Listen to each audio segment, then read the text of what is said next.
Hola chicos, bienvenidos a prepararlaselectividad.com. Aquí estamos con un nuevo vídeo de biología. En esta ocasión vamos a hablar de lípidos. Hemos empezado ya a hablar de los lípidos insaponificables.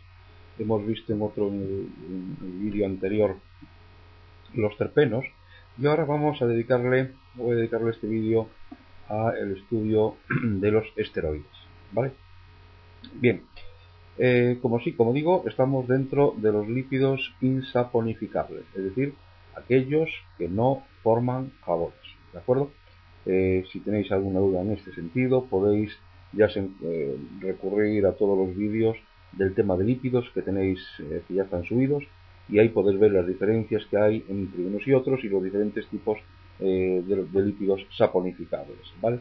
Bien, como digo, después de ver los terpenos, vamos con los esteroides, de acuerdo. Como siempre, ya sabéis, en este tipo de vídeos veremos por un lado la estructura y por otro lado la importancia biológica de los esteroides, ¿vale? Muy bien, lo primero que tenéis en pantalla entonces es la fórmula tipo de los esteroides. Los esteroides, desde el punto de vista estructural, son moléculas que derivan de un hidrocarburo policíclico, el que tenéis ahí en pantalla, llamado ciclopentano peridrofenantreno, ¿vale? O también esterano, ¿de acuerdo? A partir de aquí, a partir del ciclopentano peridrofenantreno, van a derivar todos los diferentes esteroides. ¿Y en qué se van a diferenciar? Se van a diferenciar, por un lado, en el tipo y localización de los sustituyentes, haciendo especial referencia a los grupos OH y a las cadenas hidrocarbonadas. O sea, dónde se encuentran localizados los diferentes sustituyentes, los diferentes grupos OH y cadenas hidrocarbonadas, dará lugar a diferentes tipos de esteroides. Y por otro lado también a tener en cuenta el número y la localización de los dobles enlaces en los anillos. Pues bien, de acuerdo en función a estos dos puntos, al tipo, lugar donde se encuentran los sustituyentes y al número y localización de los dobles enlaces, tendremos los distintos tipos de esteroides a partir de la fórmula del esterano que tenéis ahora en pantalla. ¿Vale? Muy bien. Bueno, pues decir que entre los esteroides de mayor interés biológico figura pues lo que tenéis ahora mismo delante, el colesterol. El colesterol deriva evidentemente del esterano, del ciclopentano peridrofenantreno, y se caracteriza por lo siguiente. Se caracteriza por tener un grupo OH, como veis, en el carbono 3, lo estáis viendo ahí en pantalla, un doble enlace entre los carbonos 5 y 6, ahí lo veis en pantalla, y una cadena ramificada en el carbono 17, en el de arriba de todo. También lo tenéis ahí en pantalla. Bien, desde el punto de vista químico, decir que el colesterol es una molécula anfipática, es decir, ya sabemos lo que es el concepto de anfipatismo, tiene una parte polar, la molécula tiene una parte polar y una parte apolar. En este sentido, la cabeza es polar y se encuentra representada por el grupo OH, lo tenéis ahí en el esquema que tenéis puesto ahora mismo en pantalla, ¿vale? Y el resto de la molécula, por así decirlo, es la parte apolar. O sea, parte polar sería el grupo OH, parte apolar sería el resto de la cadena. Bueno, decir que en los animales es típico que el colesterol se localice en la membrana plasmática de las células, ¿vale? Y también se encuentra en el plasma sanguíneo unido a proteínas. Ya veremos por qué el colesterol se encuentra en plasma unido a proteínas.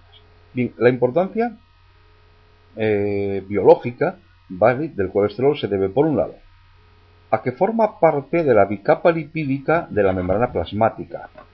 Bicapa lipídica de la membrana plasmática, y cuando veamos el tema de la célula veremos su estructura. De tal manera que el grupo OH, recordar que el grupo OH era la parte polar, se va a unir con las cabezas polares de los fosfolípidos contiguos, es decir, fosfolípidos que también están formando parte de la estructura de la membrana plasmática. De tal manera que el resto de molécula, que sería la parte apolar, interacciona con las colas apolares también de estos, ¿de acuerdo? La función que desempeña es una función importante en la estabilidad de la membrana. Ahí tenéis en el esquema que está puesto, tenéis lo que sería una molécula de colesterol, tenéis la parte, la cabeza, en la parte superior, ese círculo negro, que sería la parte polar, y el resto, que sería de color marrón, el resto de molécula, sería la parte apolar. Y como podéis ver, la molécula de colesterol se encuentra enfrentada en la membrana citoplasmática de tal manera que queden enfrentadas las partes polares de los otros lípidos de membrana que acompañan al colesterol en la membrana citoplasmática. Por un lado quedan ahí por encima de esa línea discontinua quedan las partes polares y por debajo de la línea discontinua quedan las partes apolares, ¿de acuerdo? Todo ello le confiere le confiere estabilidad a la propia membrana citoplasmática.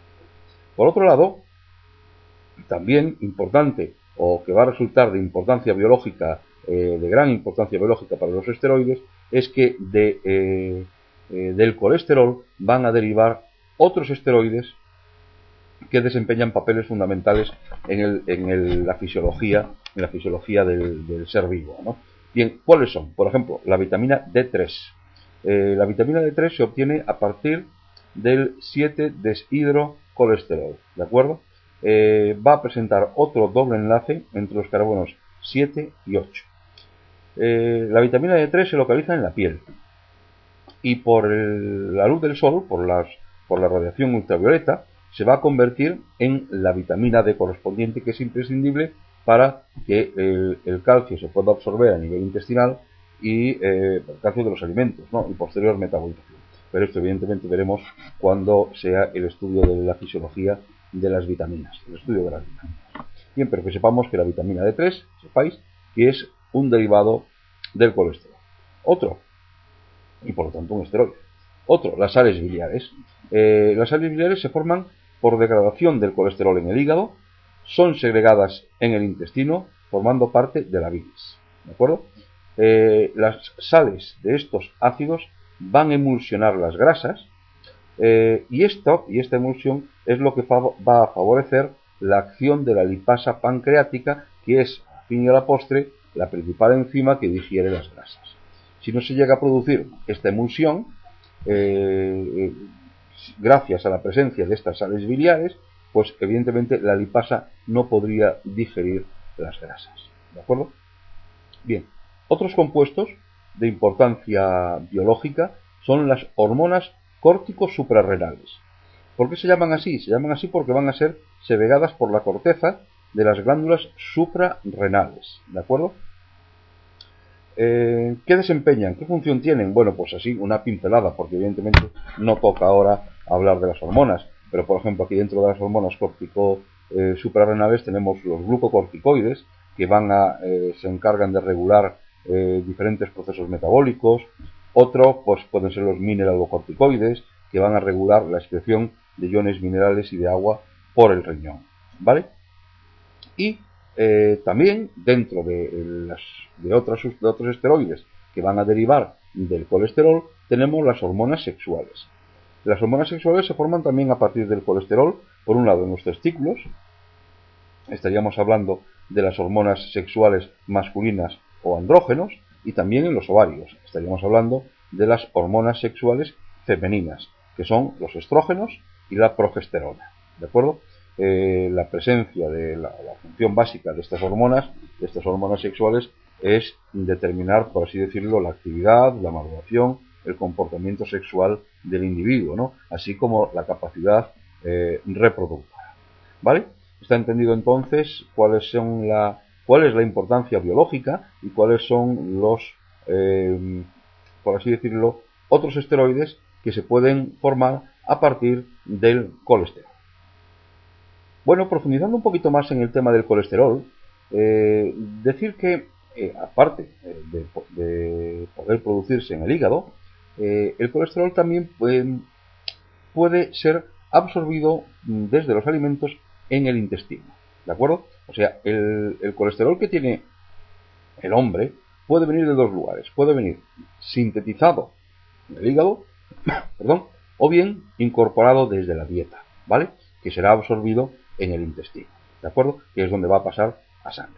tenemos que tener en cuenta que el colesterol no es soluble en agua. Entonces, como no es soluble en agua, se va a asociar a unas lipoproteínas, llamadas lipoproteínas de baja densidad, también se les conoce por sus siglas, LDL, formando complejos de forma esférica que, además de tener colesterol, van a tener fosfolípidos, van a tener triacilglicéridos. Tenéis un vídeo grabado de cada uno de estos dos, tanto de los fosfolípidos como de los triacilglicéridos, estos dos tipos de lípidos saponificables, ¿vale?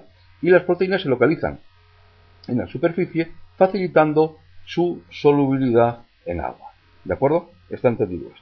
Bien, entonces, como veis ahí en el esquema que tenéis puesto aquí, que tengo puesto ahora mismo en la pantalla, los dos orígenes del colesterol, tanto la producción hepática como la ingesta a partir de los alimentos, absorción en el intestino, se combinan con proteínas, forman las LDL, que son las lipoproteínas de baja densidad, y pasan a sangre.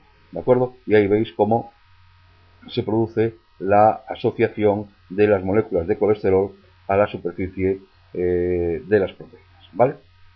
Bien, continuamos entonces, y las LDL, que son las que conducen el colesterol hacia el interior de las células, ¿vale? Para que ahora las LDL puedan entrar en las células, tienen que unirse a ciertas proteínas de la membrana que van a actuar como receptores, ¿vale?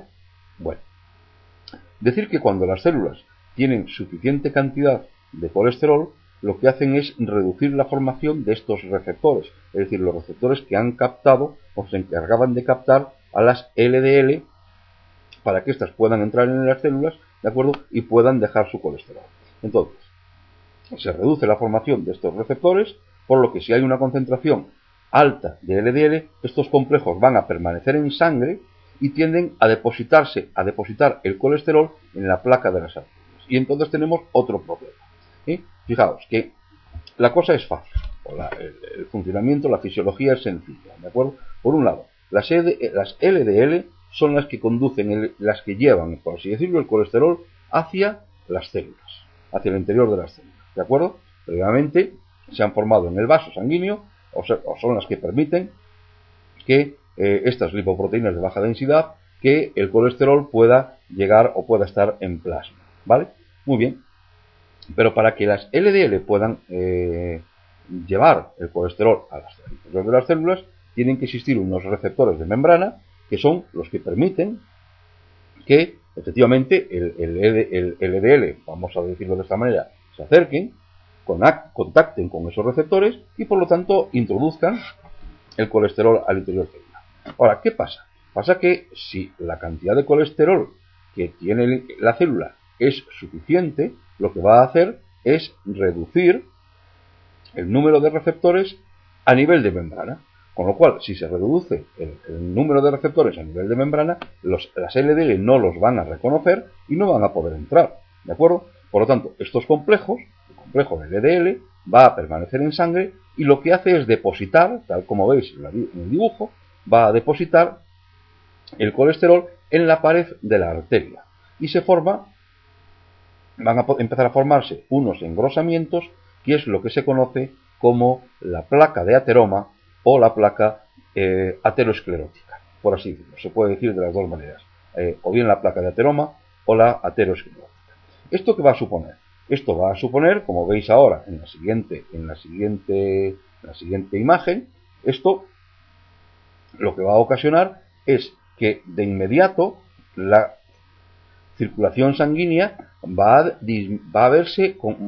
realizarse con mayor dificultad. ¿Por qué? El flujo de sangre no va a ser el mismo, debido a que estas placas están haciendo como presa, están haciendo como barrera, para que impiden la libre circulación sanguínea. ¿De acuerdo? El vaso sanguíneo se va a debilitar, la pared del vaso se va a debilitar y puede incluso llegar a romperse. ¿De acuerdo? Como lo veis ahí, yo creo que está muy bien reflejado en el dibujo que tenéis ahora mismo en la pantalla.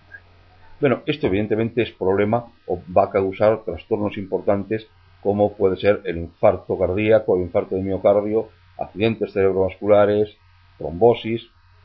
Es decir, se forman coágulos en diferentes partes y según la parte del cuerpo donde se forma el coágulo y se vea dificultada la circulación sanguínea y por lo tanto aparezca la isquemia. Isquemia, ¿qué es? Es una zona del cuerpo, un tejido más o menos amplio que durante un tiempo determinado no ha recibido oxígeno. A eso se le conoce como isquemia, ¿de acuerdo? En función de donde se produzca la isquemia, es decir, el infarto, pues estaremos hablando, o podemos hablar de infarto cardíaco, infarto cerebral, etcétera, etcétera. ¿De acuerdo?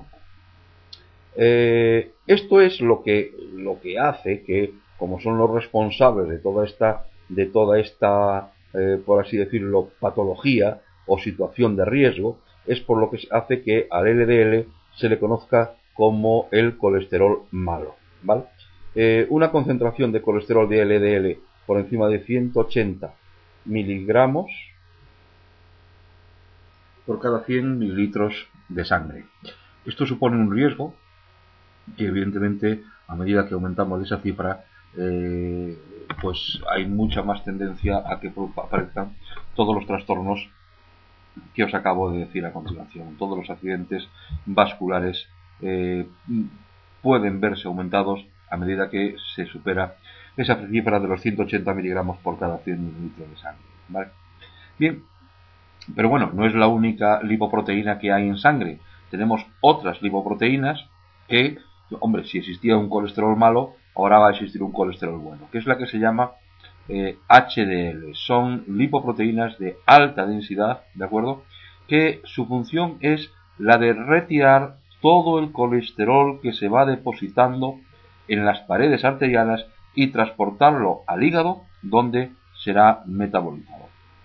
Hacen una función de barrer todo aquello que depositaron las LDL como consecuencia de que las células estaban saturadas de colesterol. O sea, las células, ¿os acordáis? Una célula saturada impedía que la LDL pueda entrar, pueda dejar su colesterol, y lo que hacían era depositarlo en las paredes de la arteria, en las paredes del vaso. Bien, pues detrás viene el HDL colesterol y lo que hace es limpiar, recoger todo ese colesterol, llevarlo al líquido para que se degrade. Es por ello por lo que se le conoce a estas lipoproteínas de alta densidad como colesterol bueno. De la misma manera que decíamos que no era bueno que el colesterol no llegase o no superase los 180, como decíamos antes, miligramos por cada 100 mililitros. Aquí sí tenemos que decir que cuanto mayor sea dentro de la proporción total del colesterol el HDL, mucho mejor, ¿de acuerdo? Bien, decir que la concentración, ya para terminar este vídeo, la concentración de colesterol malo, LDL, se puede controlar. Hombre, podemos evitar que suba mucho si tenemos un control en la dieta, si tenemos un control en los alimentos que tomamos diariamente, ¿no? Alimentos ricos en colesterol y alimentos y también grasas saturadas, pues deben evitarse, ¿no? O sea, todas las grasas saturadas tienden a aumentar el colesterol malo, mientras que las grasas insaturadas, como pueden ser los aceites vegetales o como puede ser el pescado azul, estas tienden a aumentar el colesterol bueno, ¿de acuerdo? Si a todo esto le añadís un poco de ejercicio que ayude a movilizar el colesterol y eliminamos el tabaco, que es otro factor de riesgo y que favorece su acumulación, ¿de acuerdo? Pues serían los factores a tener en cuenta para intentar controlar estos niveles de colesterol malo y que no nos supere, ¿de acuerdo? Bien, pues este es entonces el vídeo de los esteroides, ¿vale? Espero que lo hayáis entendido, espero que, que haya quedado claro los distintos tipos, la importancia biológica y sobre ahora ya al final el tema del colesterol. Y bueno, pues como siempre, muchas gracias por estar ahí.